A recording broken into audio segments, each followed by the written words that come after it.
Well, good morning, everybody. Joe Biden beat Donald Trump in the 2020 presidential election by more than 7 million votes, 306 to 232 in the Electoral College. This is the hard, inescapable, ineradicable fact that Donald Trump and his followers have never been able to accept to this day.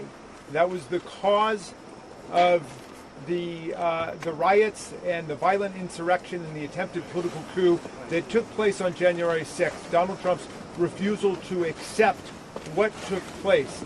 The political scientists tell us that the hallmarks of an authoritarian or fascist political party are that, one, they do not accept the results of democratic elections that don't go their way. Two, they refuse to renounce or they openly embrace political violence as an instrument. What's the matter with something wrong with the sign? It's not about the law. Hold Israel accountable. They hold Israel accountable.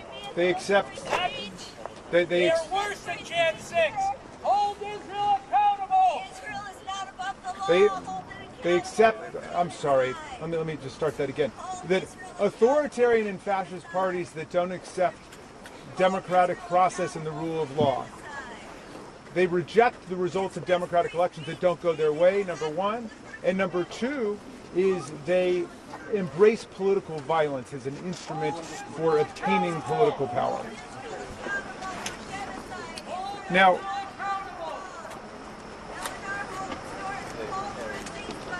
okay, forgive us for the interruption.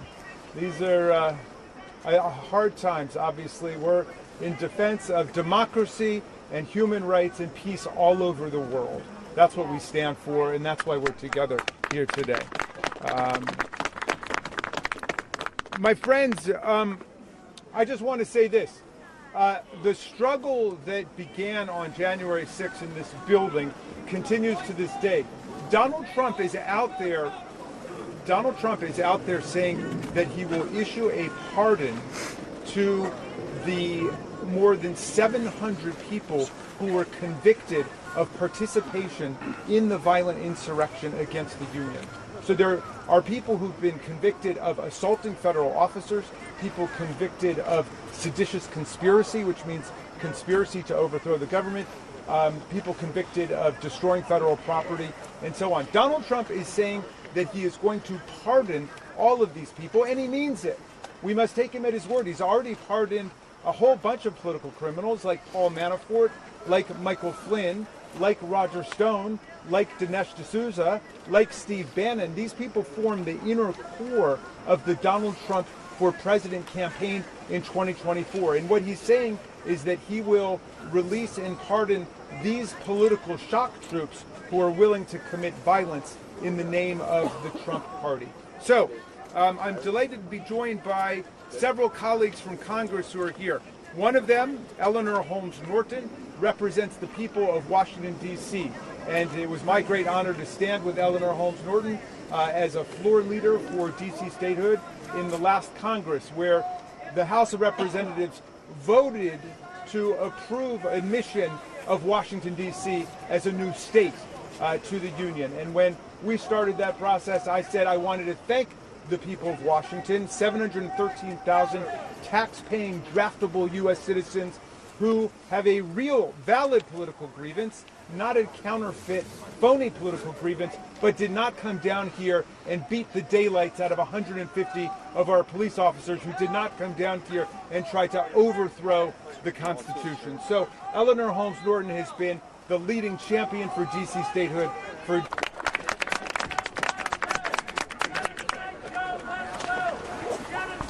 Thanks for that introduction. Thanks for being here. My name is Donald Sherman. I'm a government ethics lawyer at Crew. I'm also a former congressional staffer who worked in the building behind me. I'm also a DC resident who watched the borough, along with the nation and the world, as the place where I once worked and the place where I taught my kids how to ride their bikes was attacked in an effort to overturn a free and fair election. This was an insurrection in my own neighborhood. Crew is a nonpartisan, nonprofit organization that uses legal and policy advocacy, along with robust research and communications, to promote ethics and transparency in our government and in our elections. 3 years ago, a violent mob, incited by former President Trump, stormed our Capitol in an attempt to overturn the 2020 presidential election. The insurrection disrupted the peaceful transition of presidential power for the first time in our nation's history. The gravity of this situation cannot be overstated. But this is where Section 3 of the 14th Amendment steps in. A constitutional provision forged in the aftermath of the Civil War that disqualifies oath breakers who engaged in insurrection against our Constitution. This disqualification clause is an essential safeguard for our democracy. Inciting a violent mob to overturn an election and disenfranchise millions of Americans is exactly the kind of undemocratic activity that meets this test. Section 3 is necessary to protect our democratic process from those seeking to undermine it through insurrection or rebellion. It was literally built for this moment. The only question is, are we? Are our courts? If we don't use this tool to defend our democracy now, we may be facing another insurrection a year from now or further into the future. Since the Reconstruction era, there have only been 2 successful lawsuits to disqualify insurrectionists from office, both of which were brought by Crew on behalf of brave citizens willing to stand up for the Constitution. Crew's case representing New Mexico residents in 2022 removed Cowboys for Trump founder Coy Griffin from office as a county commissioner. And Crew's case in Colorado on behalf of 6 Republican and unaffiliated voters led the Colorado Supreme Court to hold just a month ago that Donald Trump was disqualified and could not appear on the Colorado presidential primary ballot. Now, former President Trump has tried to muddy the waters to make these issues seem complicated, but they aren't. The only fact finders to reach the merits of Section 3 issues found that January 6th was an insurrection and that Donald Trump engaged in it. Section 3 is a qualification akin to age or citizenship, enforceable without a criminal charge or conviction. No one, not even popular candidates or former presidents, is above the law.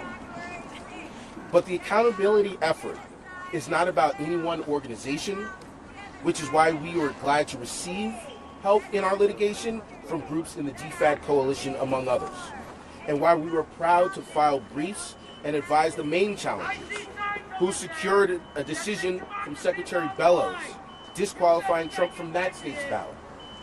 Preventing another January 6th requires teamwork. After all, our democracy is on the line. 3 years after the tragedy of January 6, 2021, the effort to ensure accountability for the insurrection and related efforts to subvert the 2020 presidential election remain ongoing. Crew and other leaders assembled here and across the country are going to continue to do the work necessary to promote that accountability. Now, in my time on the Hill, I worked for the late Elijah Cummings. And in 2019, he sat before this nation in a hearing where Congressman Raskin attended and Congresswoman Norton attended. And he said, as he stared death in the face, when we are dancing with the angels, the question will be asked, what did we do to keep our democracy intact? He was in that moment, even as he faced the disease that would take his life, and we are in that moment now. Section 3 of the 14th Amendment is a crucial defense mechanism to prevent future insurrections from Donald Trump or anyone else. We hope that our leaders across the street and across the nation are listening and will vindicate the Constitution and reaffirm that no one is above the law. Thank you very much. I want to pass the mic to my colleague Naveed Shah, who's the political director at Common Defense.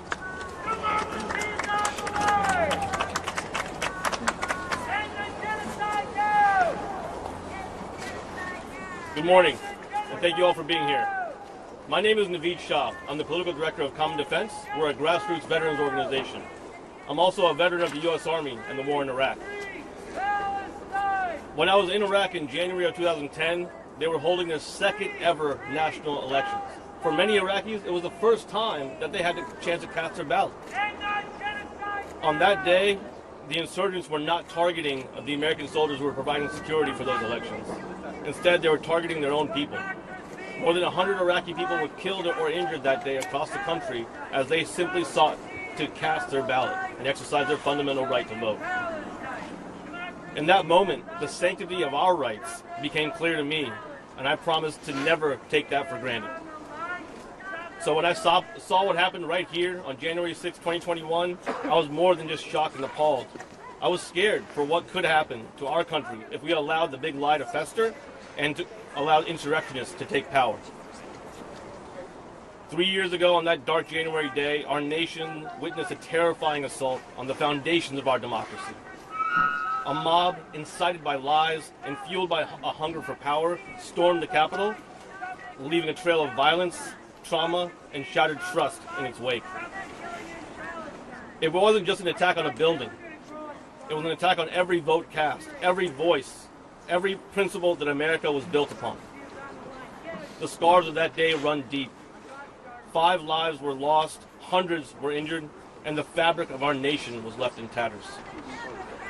But let us not forget the true culprit, the poisonous mix of political ambition and disregard for the truth that birthed that insurrection.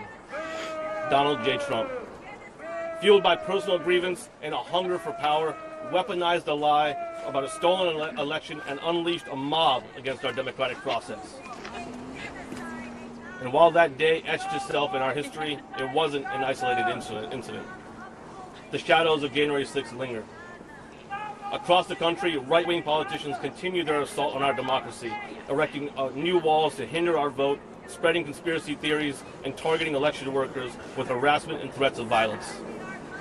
They aim to dismantle the very mechanisms that guarantee our freedom to choose our elected leaders, turning free and fair elections into partisan witch hunts. But remember this, America has seen darkness before, and each time we have emerged stronger. This time will be no different. Now is the time for American heroes to stand up for what's right. We, the people, will not stand by as our democracy is dismantled. We will rise together. Our voice is a chorus of resistance against those who seek to suppress our rights and silent dissent. We demand accountability. Those who incited, aided, and abetted this insurrection must face the full consequences of their actions. We will not let this precedent for political violence stand with impunity. We demand protection for our election workers, the guardians of our nation's democratic process. They deserve to work without fear, and we will not tolerate the intimidation and harassment that seeks to drive them away. And most importantly, we demand action. We urge Congress and state legislators to enact democracy reform across the country. We need stronger voter protections, we need clear and uniform voting standards, and most importantly, an end to the gerrymandering that distorts the will of the people. We need to protect our ballots from manipulation and our elections from interference. When I immigrated to America as a young boy, I took an oath to this country. And when I joined the Army, I took another oath to protect and defend this Constitution, to protect it from all enemies, foreign and domestic. And to make it no mistake, MAGA Republicans are a domestic threat to this Constitution and to this country. So today, let this be our oath. We will not let January 6th define us. We will not let lies and fear sow discord within our nation. And we will remember the fallen, honor their sacrifices, and reclaim our democracy, one vote, one voice at a time. We are the custodians of this republic, and the future of American democracy rests on our shoulders, on your shoulders. Let us show the world that even in the face of darkness, the American spirit remains undimmed, unshakable, and forever resilient. Together we will rise above, rebuild our trust, and ensure that America, the beacon of hope and liberty for the world, shines brighter than ever before. Thank you. Up next is Justin Quast of the League of Conservation Voters.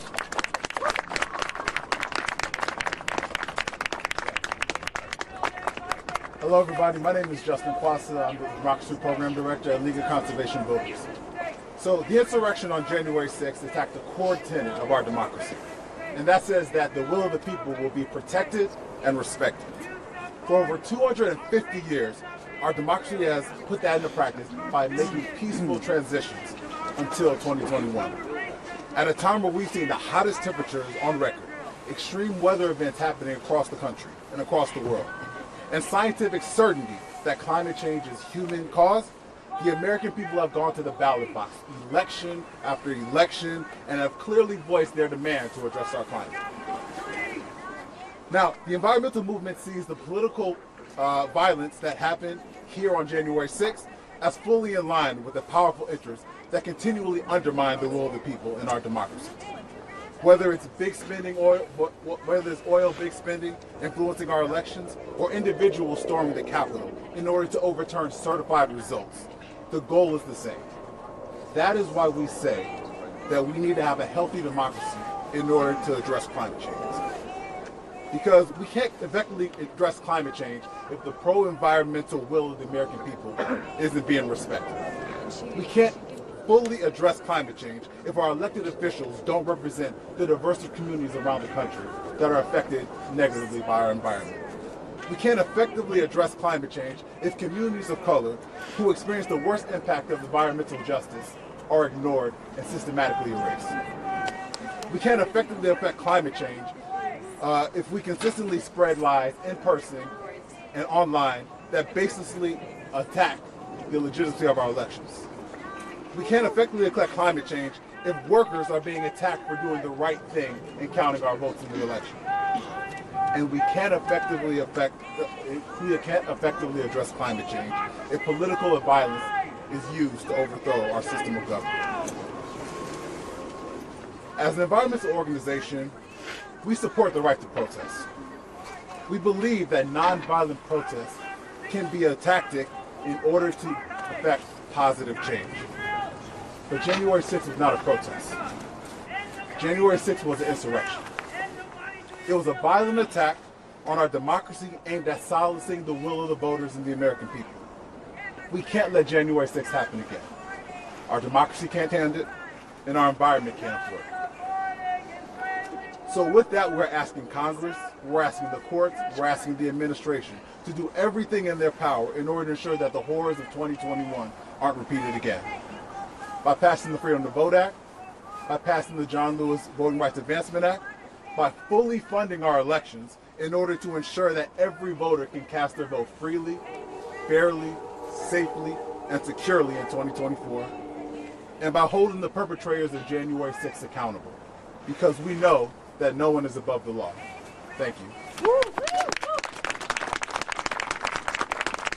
And now at this time, I'm going to bring up Jose Morales Jr., who is a spokesperson for Courage for America.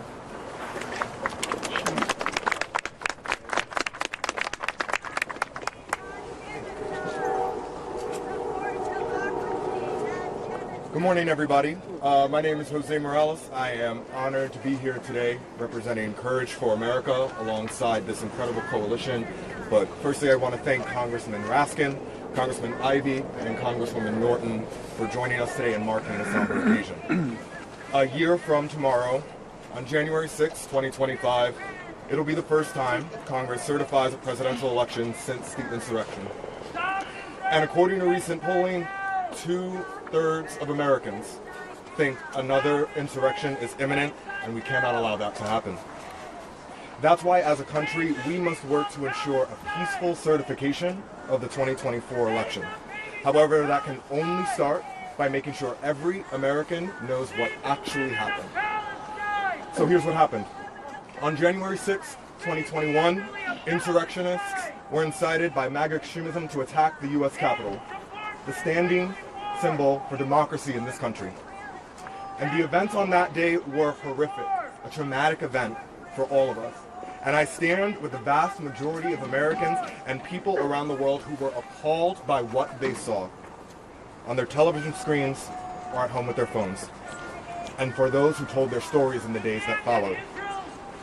Captain Police Sergeant Janelle and Courage for America's own Officer Michael Fernone are just two of the stories by the men and women whose lives were endangered by the insurrectionists, and all told 140 police officers who stood on the front lines to defend our democracy were attacked by 2,000 rioters who broke into the U.S. Capitol on that day.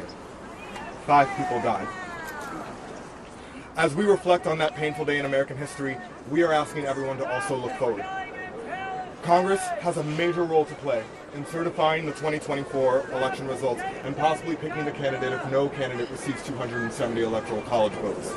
But regardless of who is running or where they stand on the political spectrum, ensuring a free and fair election should be a nonpartisan issue.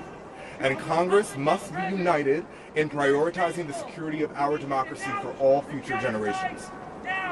However, as many of us know, today the road to get there feels harder than it should be.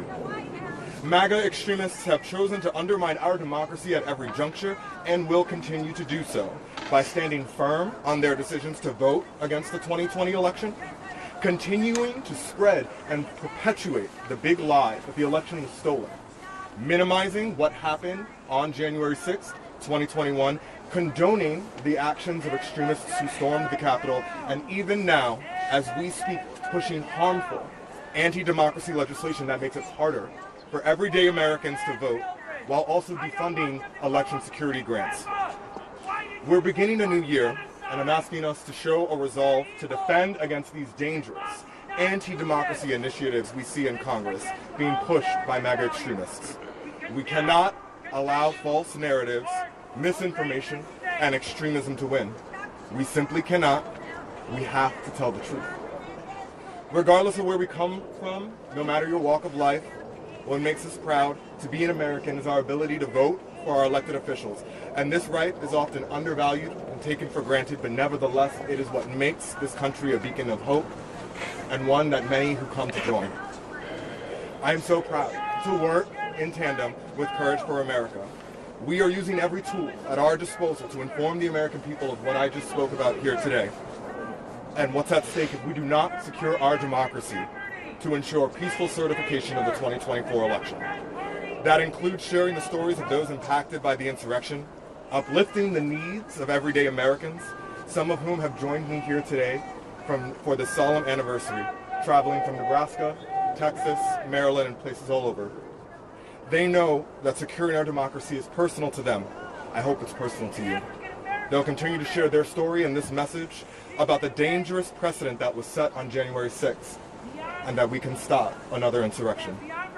During a time of great division in this country, now more than ever, I take this as a call to stand united against extremism in Congress, because our democracy as we know it is at stake. And before I go, I want to also thank Common Defense, who's here with us today, who helped us mark this solemn occasion just a year ago. We worked together on this and so many issues with other members of the Not Above the Law Coalition and anyone who still believes that democracy, though on the line, is worth fighting for. Thank you everyone for being here today. In truth, and protecting and securing our democracy must be a team effort. It's an honor to be on this team with all of you here.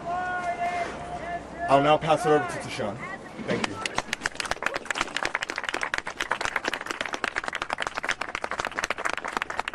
Thank you, everybody. Thank you for standing out here.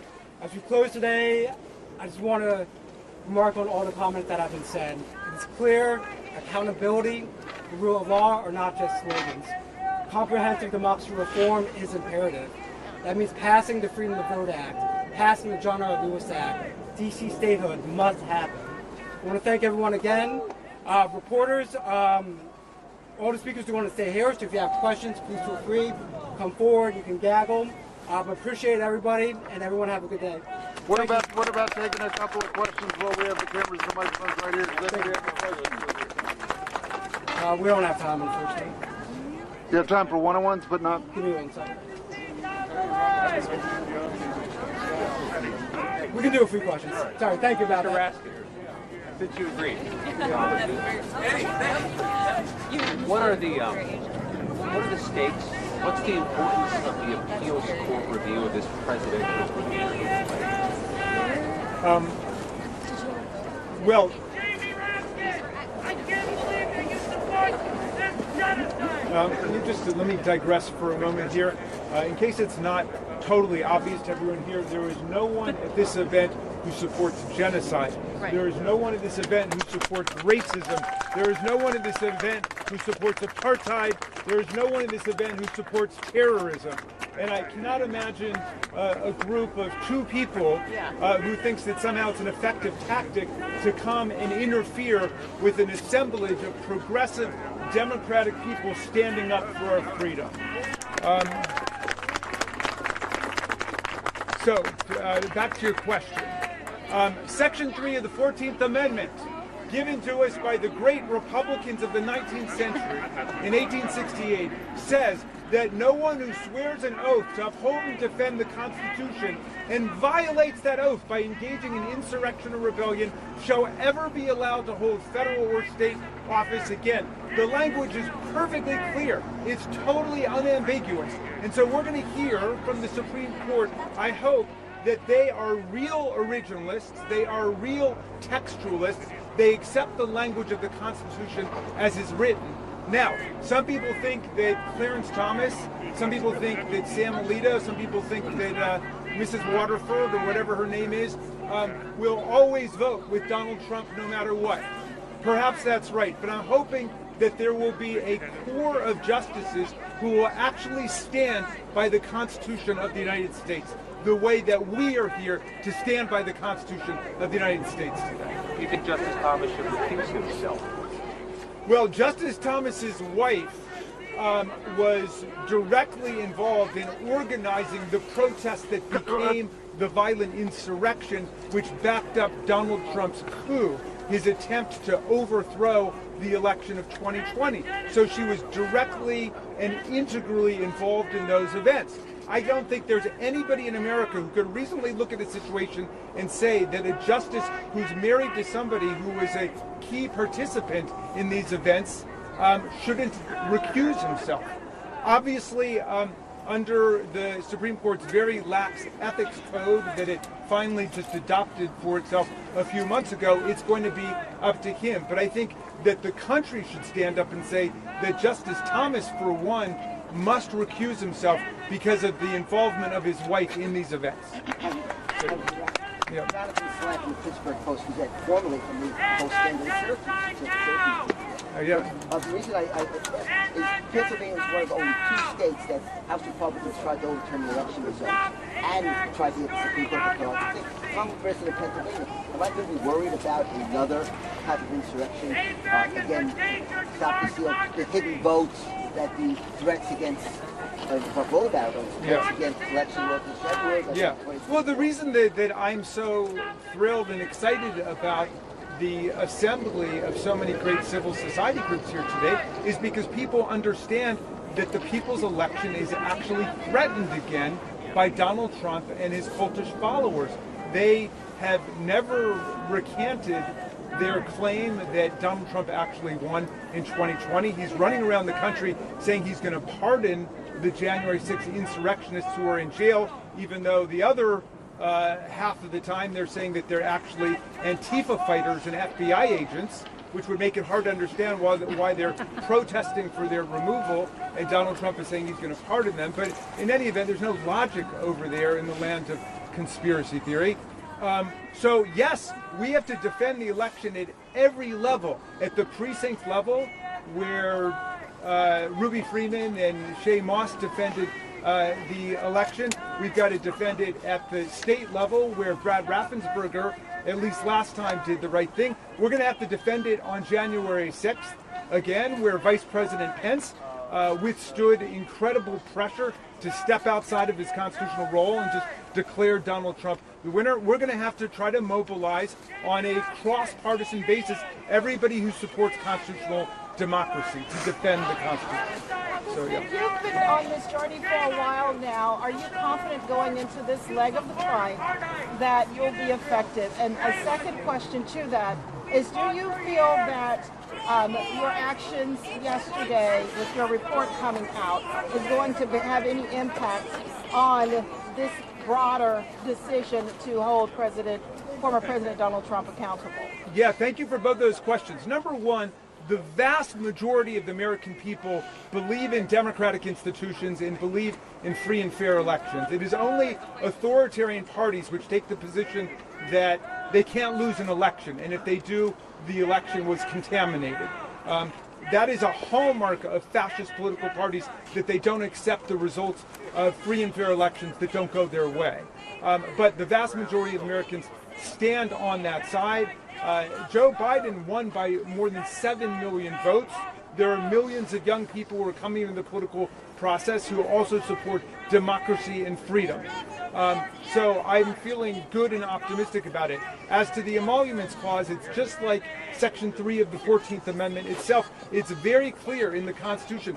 The President of the United States may not accept a present, an emolument, which means a payment, an office or a title of any kind whatever, from a prince, a king, or a foreign government, without the consent of Congress. And yet we showed yesterday, we've got the documented receipts, that Donald Trump pocketed $7.8 million from foreign governments, from China, from Saudi Arabia, from United Arab Emirates, without ever coming to Congress first. It took us 7 years to accumulate all of this information. We've got a 150-page report with 750 footnotes, and they have not laid a glove on our report. They have not found a single thing that they claim to be factually inaccurate. All they're saying is, well, Donald Trump didn't take his salary of $400,000. I'm sorry. Under the Constitution of the United States, that's all you're allowed to take is your salary. You can't get paid by Chinese communist bureaucrats or murderous Saudi monarchs. You've got to be paid by the American people. That's how the framers designed our Constitution. Congressman? Yeah, we'll do one more and then I think, yes. We're already 3 years out from January 6th. You know, a question for any of the lawmakers here. Are you concerned about the institutional knowledge of January 6th and what happened since then fading from this place? Yeah, thank you for raising that. You know, we should be having tours of the Capitol grounds and the Capitol of exactly what took place on January 6th. And I hope that we will get to a point where there will be an exhibit inside the Capitol which talks about Sergeant Gonell and Harry Dunn and Michael Fanone and the police officers who put their lives on the line on that day, that talks about the heroes of democracy who stood up for the Constitution. Right now, we are still stressed about whether we're going to be able to get through this election on a free and fair basis. But when we defeat Trump and we defeat Trumpism, we will be able to get to a point where January 6th will be a day where we can celebrate the heroes and the champions of democracy like Sergeant Gonell. And I should say, Sergeant Gonell, you know, has had to leave the Capitol Force because of injuries he received to his shoulder, to his foot, to other parts of his body. He's had to leave and go and create a new life. But he's written a beautiful book you all should read called American Shield, about his journey from being an immigrant to the country to realizing his dream as a Capitol police officer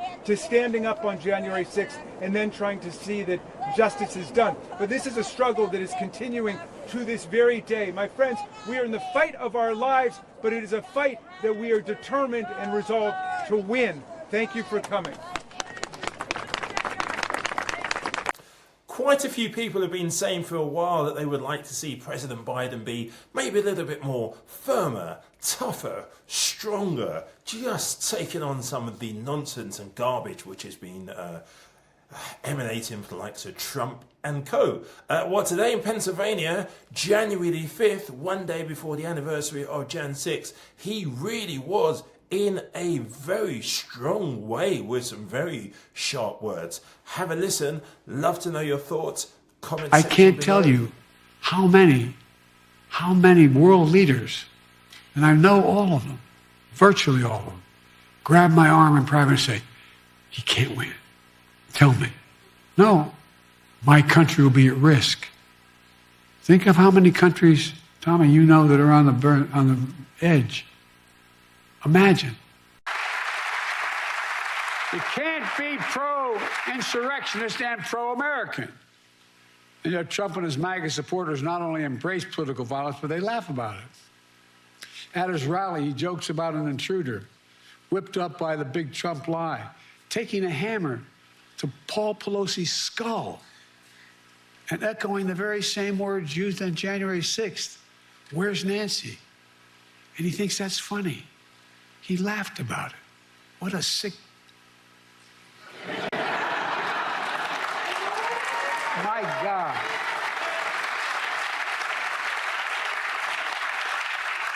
I think it's despicable, seriously. Not just for a president, for any person to say that. But to say it to the whole world listening. When I was overseas, anyway. Oh, yeah.